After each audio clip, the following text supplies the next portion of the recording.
tell us about your team, the Super Kings, and how this all came about. Great. Hey, Amber and Matt, first of all, thank you for having me on. I'm going to go back and tell you a story. So I grew up 35 years ago in Chennai, 7,000 miles away from here. And I grew up playing cricket. I grew up playing street cricket. And by the way, for a couple of years, I was pretty good. But, in those days, cricketers made 10 cents a day. And my dad sat down with me and said, son, your cricketing days are done. You need to get on with it. So that little seed was in my brain. And, I watched cricket grow. I watched this league grow. I watched these teams grow. But then I wanted to bring it back to the U.S. I'm super excited that at this point in time, we're able to bring it back with a joint venture with my favorite team, the Chennai Super Kings, right here in Dallas, Texas. Very cool. So you have gotten the chance to bring it back with, as we said, Ross Perot Jr., your partner in business. And there are some other people, Satya Nadella, for example, Shah Rukh Khan, who are also excited to bring cricket to the U.S. We've seen some real success with soccer. Do you think you're going to be able to get the same kind of trajectory that they have had? That's a great question. So let's go back, right? So soccer started in 1992 when people didn't know what soccer was. It took 30 years to get here. Now go to cricket today. Today, without having a local league, we have almost 7 million followers. And cricket falls in the top 4 or 5 in terms of just volume of people that watch it and the cash that they generate off the media rights in the U.S. alone. So if you look at that market today, the number of people that are here, the South Asian population, the popularity of growing cricket is growing. And of course, we're talking about T20 cricket, which is a 3-hour game, something Americans don't know. It's a simple, fast 3-hour game. Just given the global popularity and what we're seeing in the U.S., we think it's a great bet.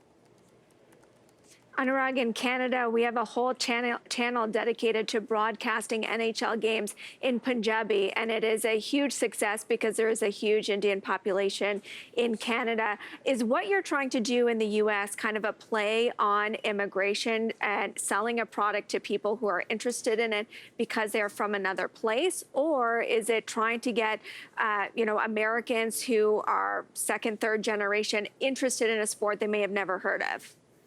Amber, that's a great question. I think we have a built-in population with the population growth of the immigrants, especially the South Asian immigrants, but that's simply a springboard. We really need to make it work for all of us, for all of the Americans. Now, soccer took 30 years to become a household name, and we're patient. But, we have to make investments in the kids playing cricket. So yesterday in my suite, we had a bunch of kids that had never seen cricket before, and they're super excited about the constant action that they saw. Our future is really treating the American people to a new sport, getting the kids excited in it, them growing up with cricket, and then becoming a household name just like soccer has. Okay, what about pickleball? This has become the fastest growing sport in the U.S. You already have cricket with this long history, but for some people, it might be just as fresh as pickleball is to them. Is there anything from their playbook that you're going to look to, I guess, copy? We're like a startup, right? So we're like a San Francisco, Silicon Valley startup. We're looking at all of the success stories and some of the lessons. We spent a lot of time with the MLS founders, and we did a bunch of things that they said they would do differently. Most important one of those is quality of product. So we're putting in great infrastructure, getting the top players in the world to come here and play. And what the fans are seeing is an amazing quality product. That, we're told, is the most important thing to get anything going, pickleball, rugby, or cricket.